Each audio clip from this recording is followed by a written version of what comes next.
Tu es son personnage fétiche. Tu ne peux pas oublier ça. Il n'aura même pas eu son droit de flashback du brave type. Pour vous, mes amis, je me dois de vaincre.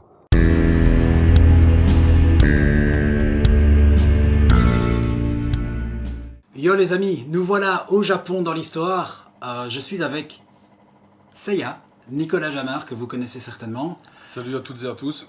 Et petit avant-propos, en fait on est en pleine canicule là en Belgique. Donc nous sommes, tu m'as permis de le dire, dans la région bruxelloise, donc la capitale. Et ouais, il y a un ventilo qui marche, donc si vous entendez un petit bruit, c'est normal, c'est ça. Alors avant de commencer, Nico, tout d'abord content de nouveau, hein, comme avec David. Pour moi c'est la première fois, Ouais. enfin, pour moi, pour toi aussi forcément. On se rencontre. C'est la première fois qu'on se rencontre, donc je resignale un peu le contexte. Qui va d'ailleurs amorcer la première question, sans le faire exprès, j'embraye sur la routine. Voilà, on se connaît maintenant depuis un peu plus d'un an, je pense. Enfin, qu'on communique en tout cas. On communique vraiment, ça fait environ 1 an. Plus ou moins, ouais. Sinon, moi, je t'ai connu sur les groupes Facebook Saint-Seiya, ça fait plus ou moins 2 ans. D'accord, voilà. Comme quoi, oui, c'est un peu par étapes. Hein. D'abord, on entend parler l'un de l'autre, et puis, moi, mes souvenirs de messages privés ou commentaires, c'était sur Facebook que j'ai commencé à te repérer. T'avais Matrix comme avatar. Ouais, c'est ça. Voilà. À ce moment-là, ouais. Ouais, c'est juste ça. Sinon, je ne savais pas depuis quand tu me connaissais comme pauvre fou, quoi. Puisque Ouais. voilà, c'était ça la première question. C'est vrai qu'il y a plusieurs interviews pour le making-of, donc c'est un peu toujours la même chose qui revient. Et c'était vis-à-vis d'une vidéo en particulier, un épisode LPF ou autre chose? C'était, si je me souviens bien, c'était donc quand la série Saint-Seiya est sortie sur Netflix. Ouais, T'avais fait une petite chronique là-dessus, comme beaucoup de tes collègues youtubeurs d'ailleurs, et moi c'est comme ça que je t'ai connu. D'accord. Donc, voilà. Je reprécise, je pose la question pour situer le contexte, parce que bien sûr, on aime SNCM, on aime d'autres trucs, et j'échange beaucoup Bien avec sûr, toi vis-à-vis ouais. d'autres licences. C'est pour ça que je me suis dit, peut-être que tu m'as vu par rapport à un autre vecteur, peut-être une vidéo Tortue Ninja ou autre, ça aurait pu, quoi. Ouais, ça aurait Donc pu. voilà, c'est pour ça que je resitue. Et pour rentrer dans le vif du sujet par rapport à la menace d'Asgard, qui est l'objet de cette interview, du making-of, donc tu as joué Seiya, et je te remercie parce qu'en plus c'était la première fois qu'on collaborait, et tu as tout simplement accepté on va dire avec Siegfried, le plus gros rôle, carrément. Tu étais présent Ouais. dans 4 des 5 épisodes. Ouais, j'en profite d'ailleurs pour te remercier aussi de m'avoir permis de faire partie de cette aventure. Bah écoute, avec grand plaisir. Pour moi, l'essentiel, c'était de collaborer avant tout avec des amis, avec des gens avec qui j'ai de bons rapports sur le plan humain. Je ne savais pas si tu avais un background, on va essayer de le savoir un petit peu maintenant, ça va être la deuxième question. Mais je privilégiais la filiation humaine, la proximité, la sympathie à quelqu'un que je connaîtrais très peu, mais qui aurait bossé dans des studios de cinéma et tout ça. Voilà. Voilà, t'es quelqu'un que j'apprécie beaucoup dans la commune, c'est pour ça que je voulais te donner un rôle de cette ampleur-là. C'est réciproque, hein, de toute façon. Et je regrette vraiment pas, quoi. Voilà. Super. Je l'avais dit par écrit forcément, mais je profite de cette occasion. Le making-of, c'est un peu l'aventure humaine après l'aventure vraiment technique. Les épisodes étaient très, très encadrés et tout, mais voilà, je voulais donc savoir si tu avais déjà fait ce genre d'expérience par le passé, du doublage, ou de la comédie tout court, hein, même. Non, jamais. J'ai jamais fait de doublage comme ça. La seule approche que j'ai eue qui pourrait s'en rapprocher, c'est que j'ai fait une pièce de théâtre à l'école. On avait travaillé là-dessus. Malheureusement, pour plusieurs raisons, ça s'est pas fait. Mais bon, on avait quand même passé plusieurs week-ends à répéter. Donc voilà, je veux dire, c'est la seule approche que j'ai eue par rapport à tout ça, c'était à ce moment-là. Et maintenant avec toi. D'accord. Ouais, frustrant, hein, tout ce travail. C'est vrai qu'en même temps, j'ai fait du théâtre aussi, et notre metteur en scène nous disait c'est le chemin le plus intéressant plus que l'aboutissement de la pièce. Ouais. Mais bon, ça reste grisant. On va pas se mentir, si on ne l'avait pas faite, on serait resté sur notre faim. Hein. On a envie de pouvoir de partager avec le public Bien sûr. notre création, tout à etc. fait. Mais oui, on apprend des choses, c'est une aventure humaine aussi. Je sais pas si toi t'en as retiré du bon, mais personnellement, oui, toutes les répètes, on se voyait tous les mardis. l'apprentissage, hein, Ouais. parce que pour ma part, j'avais jamais fait ça, on était des débutants. Enfin bon, excuse-moi, je commence à raconter ma vie, c'est pas le but, Il n'y a pas de souci. Bah, disons, moi, je fais le rapprochement avec ce que tu expliques. moi j'ai juste appris à mieux connaître certaines personnes. Aussi. Que je côtoyais tous les jours, on va dire, hein, mais vu que c'était dans le milieu scolaire. Mais ça m'a permis voilà, de voir certaines personnes autrement. Voilà. Oui, c'est vrai que dans ton cas, c'était des gens que tu côtoyais au quotidien en classe. Mhm, Et c'est une redécouverte Ouais. en bien, je pense. tout à fait. Ouais. Ah bah c'est cool, bon à savoir. Oui, je dis ça, ils connaissaient les questions, mais je connaissais pas les réponses. Je découvre en même temps que vous ce qu'ils racontent. On apprend à se connaître du coup un peu plus. Ouais, exactement. As-tu rencontré, désolé j'ai mon anti-sèche, je pense que je vais le dire à chaque fois, bon. Est-ce que tu as rencontré par rapport à Seiya des difficultés par rapport à la façon dont tu as appréhendé le personnage, le jeu, les textes que je t'ai donnés? Je peux pas dire que j'ai rencontré vraiment de difficultés. Parce que bon, c'était je vais pas dire, comment dire. Le fait que c'est la première fois que je faisais du doublage aussi, bon, j'y étais un peu comme ça, je vais dire. Et bon, bah, quand je t'envoyais mes enregistrements, tu me disais, ah, ça, ce serait peut-être bien que tu le fasses plus comme ça, ou plus de cette façon-là. J'ai suivi tes conseils et voilà, ça a suivi son chemin naturellement.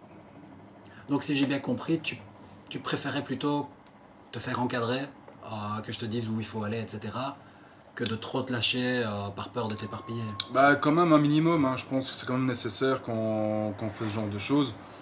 Parce que bon, il y avait un épisode où j'avais pris la liberté de tousser un peu. Oui, Quand, je me rappelle, oui, contre justement, quand Seiya avait du mal justement contre Thor là, qui se relevait, puis je m'étais dit, ah, le fait de tousser un peu, peut-être ça pourrait rajouter un petit côté un peu réaliste au combat. Et puis tu m'avais dit finalement, ah écoute non, je préfère pas trop. Bon bah j'en ai tenu compte et finalement bah, ça a bien passé quoi. Oui, mais il y a des trucs, je te l'ai pas dit, je les ai laissés, qui n'étaient pas forcément dans le script que tu as fait, toi et d'autres hein, d'ailleurs. Mhm. Et c'est vrai que je n'ai pas toujours pensé à tout soulever, mais il y a des trucs que j'aimais bien. J'aime bien l'idée que vous apportiez quand même un peu votre sauce, si vous le sentez, c'est pas obligé. Mhm. Hein, ça, je l'ai dit, si vous voulez vous en tenir vraiment au noir sur blanc, bah ça passe. Ouais. Mais oui, bien sûr, parfois on ne dit jamais amen à tout non plus. Il y a un minimum d'exigence, mais ouais, je me souviens de cette fois-là. Et là, en l'occurrence, j'avais peur que ce ne soit pas compris par les autres comme un tout sautement, on dit ça, hein, Ouais. tout sautement. Moi, je l'ai compris parce que j'ai le son aussi, puis je suis concentré sur uniquement ton dialogue, dépourvu d'image, mais quand on regarde ça dans l'histoire et que tout s'enchaîne, surtout qu'une figurine va faire tousser, Mhm. Ouais, je sais pas. C'est pas évident. Je me dis, il faut que C'est ça pas reste, évident. que le message passe, que tout soit compris instinctivement. Ouais, bien sûr. Et donc voilà, ça c'était une sous-question, je l'ai glissé parce que ça s'y prêtait bien. Mhm. Et par rapport donc à Seiya en lui-même, est-ce que tu t'es inspiré de la série pour jouer ton Seiya ou est-ce que tu t'es dit bon, je vais faire fi de ce que j'ai vu Non, à la télé. je me suis pas inspiré de la série. Parce que moi, je veux dire, le doublage de Seiya, bon, tout le monde le sait, c'est Éric Legrand, ça reste Éric Legrand. Donc voilà, ici, je veux dire, c'était un truc entre nous. Donc oui, j'ai voulu faire à ma façon, quoi. Bah ça je trouve que c'était cool justement. Mhm. Ça c'est le genre de truc que je voulais pas trop donner de directives, ça pouvait être un conseil car il y en a qui avaient des répliques, ça a dû être ton cas. Parfois je vous donnais des répliques du dessin animé directement, Mhm. que vous rejouiez et シャイナさんが身を挺してジークフリートの剣から俺を守ってくれた。そしてシリュウも自らの命を懸けてこの俺に戦う術を教えてくれたんだ。 Shaina a reçu de plein fouet le coup de Siegfried pour me protéger, et Shiryu aussi a risqué sa vie pour que je puisse terrasser notre ennemi. Pour vous, mes amis, je me dois de vaincre. puis le reste c'était... Allez, il y a eu un quart de ça peut-être, mais le reste c'était mon propre Ouais. mes propres dialogues, je veux dire. Un peu plus au feeling, quoi. Oui, bah là en l'occurrence c'était... Oui, il y a forcément une part de feeling parce que je suis pas un vrai scénariste, je veux dire, c'est pas mon métier, mais... Oui, bah parfois je me cassais un peu le cul quand même à essayer de trouver une... Excusez-moi, bon, moi je parle... Voilà, je triche pas. Parfois il m'arrivait quand même d'essayer de trouver la bonne tournure de phrase. Il y a des choses qu'on dit, on va dire au cinéma ou dans un épisode devant un écran, Ouais. qu'on ne dirait pas de la même manière dans la vraie vie. Mhm. Là je te parle comme dans la vraie vie, Ouais, la ouais, preuve, bien hein, sûr, ouais. voilà, le vocabulaire est sorti. Mais il y a des choses, oui, ça ne sonnerait pas Donc j'essaye quand même, mais sinon, oui, je ne calcule pas trop, c'est vrai. Voilà, j'essaye aussi que ça ait du sens, que ce soit efficace par rapport au déroulé de l'histoire, etc. Mais oui, je vous demande ça parce qu'il y avait quand même des lignes tirées directement des épisodes. Et, Ouais. il y en a, il va être interrogé d'ailleurs, il y en a un qui a joué... je vais pas trop spoiler cette partie-là, cette interview-là. Ouais.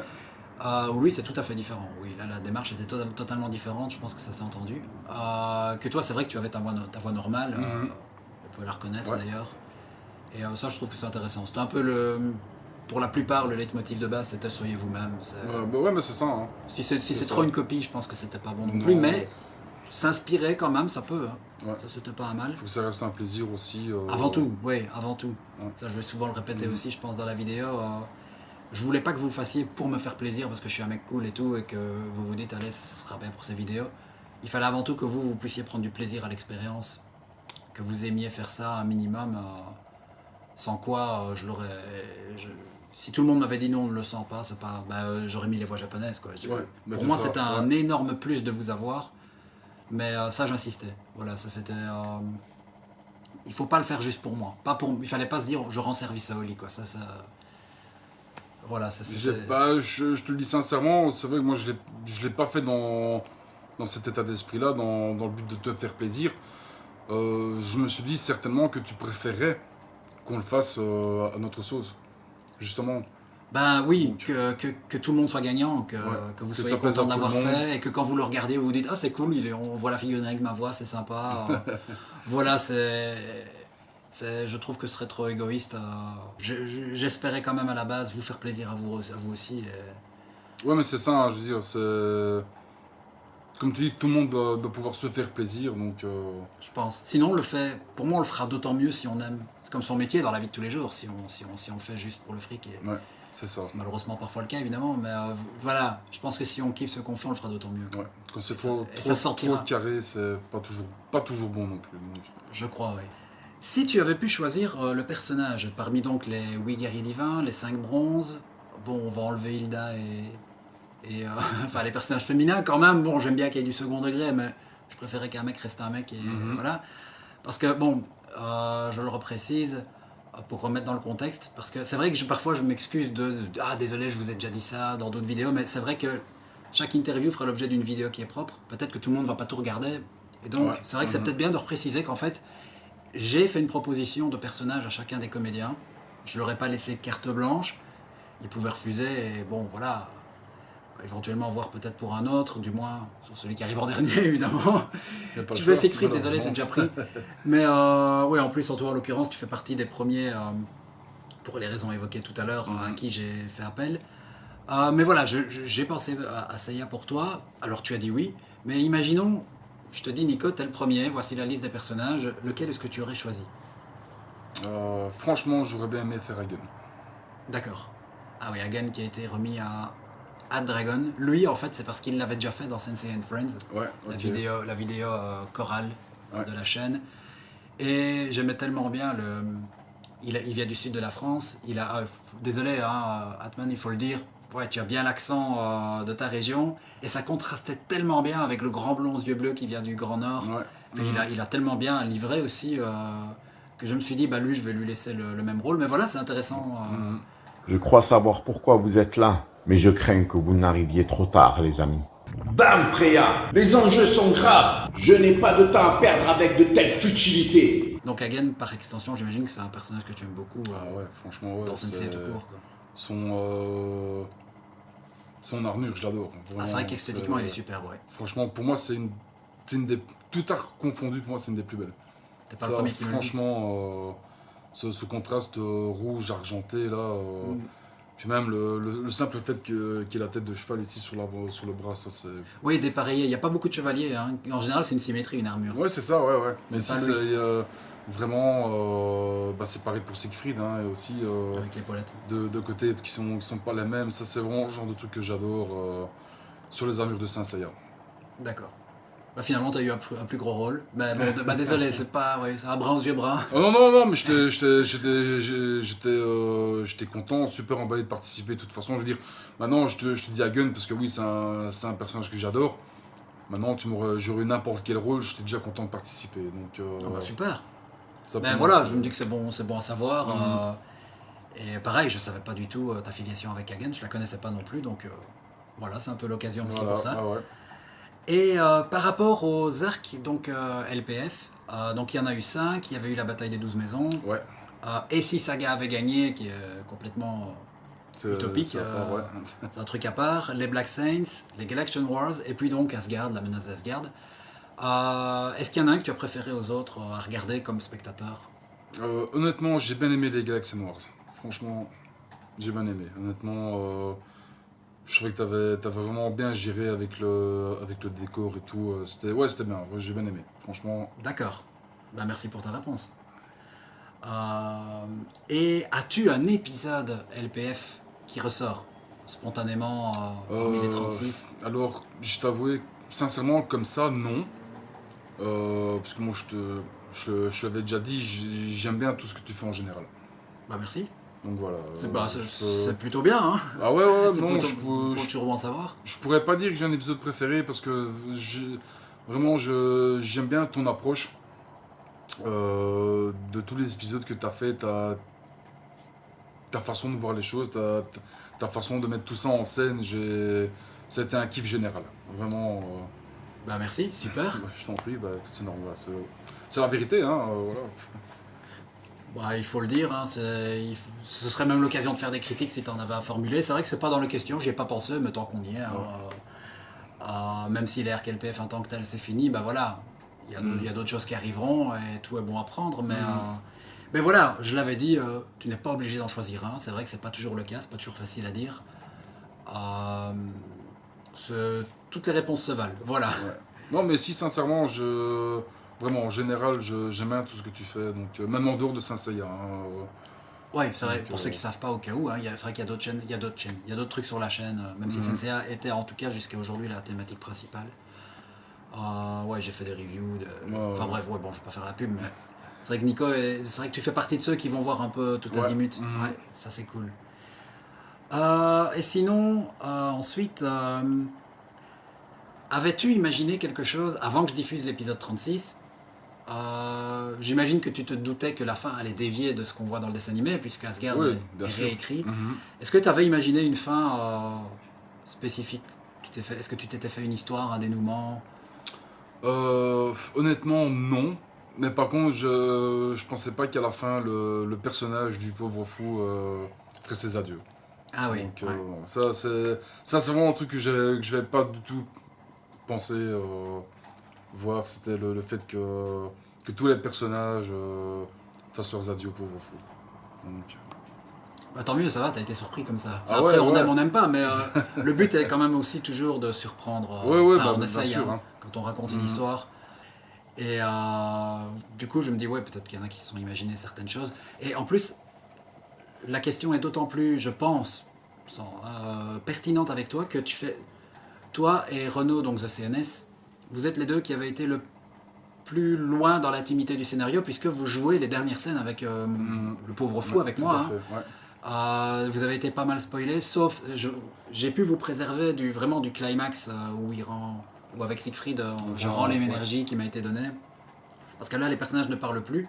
Donc c'est vrai, je vous le dis, je leur ai pas donné tout le scénario. Mais la séquence quand même où mon avatar arrive, Seiya et Siegfried sont ceux qui ont du dialogue avec, donc tu as quand même été loin dans le spoil, voilà, on va le dire comme ça, hein, c'est vrai. Que ceux qui ont joué, je sais pas, Yoga, Shun, qui n'avaient pas de texte dans le dernier épisode, pour eux ça devait être surprise totale. Ouais. J'avais peur parfois, je me suis dit mince, quand je faisais des teasings, je me suis dit va pas trop loin, ne montre pas celui-là, ne fais pas ceci, cela. Ouais, c'est pas toujours évident de savoir se retenir.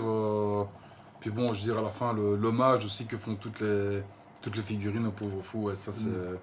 Ça, c'est un passage qui m'a un peu, quand même... c'est con à dire, mais j'ai un peu la gorge serrée, tu vois. Quand même... Ben, désolé, mais merci. Désolé, parce que bon, bah, je provoque des émotions, mais c'est le but. Ouais, mais c'est ça. Il y a des gens qui n'aiment pas de se sentir ému, et Mais bien sûr, oui, Écoute, c'était totalement l'objectif recherché. les émotions, c'est la vie. Je veux dire, sans émotion, on va nulle part. Hein. Exactement, exactement. Pour moi, les narrations, c'est le reflet de la vie. Voilà, Ouais, c'est exactement. fantasque, il y a de la mise en scène et tout le bazar, mais bien sûr, il n'y avait pas l'esprit de la compagnie créole à ce moment-là de l'histoire. C'était pas ce que je recherchais. Senseiya, c'est de l'émotion, donc je voulais essayer de mettre à la hauteur façon de parler, mais de respecter ce cahier des charges de la série et de le retranscrire dans mes propres épisodes. Je réalise, ça passe vite, je vois pas la routine avancer. Et la question, c'est Nico qui va me la poser. Le but du jeu ici, c'est que chaque invité peut me poser une question qui a un rapport avec la chaîne. Donc vas-y Nico, c'est à toi. Bah justement, ma question, en fait, donc, comme je t'ai dit, était plus d'ordre technique. Est-ce que tu avais envisagé de faire autrement, donc, par rapport au socle transparent que tu as utilisé pour faire tenir les personnages et tout ça Les chutes. Ouais, c'est ça, ouais. Ok, je vois. Alors, par rapport à mes moyens techniques, mon logiciel de montage, j'ai pas la technique du fond vert. Donc je ne sais pas effacer numériquement certaines portions d'image que je voudrais effacer. Mhm. J'ai pas de fond vert. C'est vrai que j'ai une bonne caméra, on va dire, pour filmer, donc j'ai investi à ce niveau-là. Au niveau, j'ai des lumières, voilà, ça vous l'avez vu. Mais au niveau finance, je ne pouvais pas vraiment aller plus loin. Ouais. Donc, le compromis, c'est que ça reste factice, ça reste des figurines, et ça se voit. Je n'ai donc pas su effacer les stands. Mhm. Alors je me dis, tant qu'à les voir, on les voit, quoi. Ils sont vraiment là, tant pis, c'est pas des fils de nylon. Parce que ça, c'est une technique qui est possible. Accrocher des fils de nylon pour les faire bouger comme des marionnettes. Mais je perdrais en précision par rapport au stop motion, ce serait vraiment compliqué. Et ça prendrait énormément plus de temps aussi, je pense. Donc, Davantage encore, oui. Donc, il y avait un compromis, c'est tant pis, on verra les stands. Il faut faire avec. C'est un peu le postulat de base, c'est qu'il y a des tricheries qui sont totalement assumées. Je n'essaye même pas de les dissimuler. Pour les chutes, ou même, je le reconnais, je vais peut-être mettre un encart pendant qu'on parle, même pour Siegfried, parce qu'il y a des figurines, sa boîte des bandailles, elles sont pas très stables. Et Siegfried, quand il devait faire son attaque, eh bien, je lui mettais déjà. Alors qu'il était simplement debout, je devais lui mettre un stand. Mais voilà, c'est quelque chose que j'ai toujours assumé. Sinon, d'une manière générale, oui, c'est pour les chutes ou quand ils volent, enfin entre guillemets, on n'est pas dans Dragon Ball, mais voilà. Et si un jour je devais faire des vidéos du même type, mais avec de tout autre moyen, que j'aurais plus de budget, là oui, j'aspirerais à aller sur du fond vert et à effacer ça, voire même employer d'autres techniques, parce que les stands c'est une chose, ça coûte pas très cher, on va dire ça, c'est quand même Bandai qui les produit, donc voilà. Mais de toute façon, je veux dire, le premier épisode, Seiya contre le lion, la maison du lion, il n'y avait même pas de stop motion, c'était juste des musiques, quelques prises de vue pour résumer l'épisode dans les grandes largeurs. Je me laissais de la marge de progression, donc je me dis partant de là... Au début, j'utilisais même certains effets qu'on a eu avec les Dragon Ball, des boules de feu. Dans les 2-3 premiers épisodes, il y avait même ça, donc tu vois. Je me suis dit, je vais miser sur, on en parlait tout à l'heure, sur l'émotion, sur la narration, pour faire monter les épisodes. Et tant pis, ça restait... De toute façon, on voit même ta progression aussi au fil des épisodes. Hein. Je veux dire, il y a certains épisodes où les stands, justement, on les voyait un peu moins, où c'était mieux animé. Donc c'est justement, tu dis que ta marge de progression, on la voit, cette progression justement. Donc ça, c'est quelque chose que moi j'ai bien aimé aussi. Donc, Ah bah tant mieux, merci. Pour les stands, j'ai fini par trouver une astuce quand le personnage tombe. Finalement, c'est bien du making-of, hein, comme quoi. Quand il est vraiment sur le... quand il chute dans les airs, non, il y a le stand, mais quand il est sur le point de toucher le sol, je le tenais par la pointe du pied, en faisant gaffe évidemment à ce que ma main ne soit pas dans le champ. Et ensuite, mes figurines ont morflé, c'est plus un secret pour personne. Soit je le lâchais, ou alors je faisais un peu un geste comme ça, et pile quand mon pouce arrive dans l'image, là je coupe juste avant. Et du coup, ça donne un mouvement plus naturel, et là, il n'y a plus de stand, c'est moi qui le tiens. Et puis après, la chute se retermine en stand, peut-être, je ne sais plus. Mais au bout d'un moment, je faisais ça. Mais oui, j'ai pas tellement pu l'éluder. Voilà, c'est une petite astuce que j'ai trouvée à force de pratiquer. Hein, mais voilà, j'espère que ça a pu répondre Parce que j'ai dit là a pu répondre à ton interrogation. Je te remercie de m'avoir posé la question, car je suis même pas sûr que c'est un truc dont j'ai reparlé dans la partie technique du making-of. Donc au cas où, si vous débarquez, là on est en plein dans les interviews. Une interview est égale à une vidéo, mais il y a une première vidéo, plus longue, plus longue je sais pas, car on parle beaucoup, hein, mais consacrée uniquement à l'aspect technique. Donc je vous y renverrai dans la description de la vidéo, je vais y arriver. Aussi à la fin, je mettrai des écrans de fin pour vous renvoyer à tout ça, si vous voulez savoir donc comment j'ai un peu travaillé la mise en scène, les effets spéciaux et des trucs comme ça. Mais ça, je pense que j'en ai pas parlé. Je ne sais plus, j'ai tellement dit de trucs que je... donc merci, une très bonne question Nico. Avec plaisir. Et voilà, donc cette interview touche à sa fin. Si vous avez d'autres questions qui vous viennent en tête, que vous voulez lui poser à Nicolas par rapport à son jeu de Seiya, ne lui demandez pas des trucs qui n'ont rien à voir, on reste dans le cadre de la menace d'Asgard quand même. On va respecter l'intimité, la vie privée de chacun.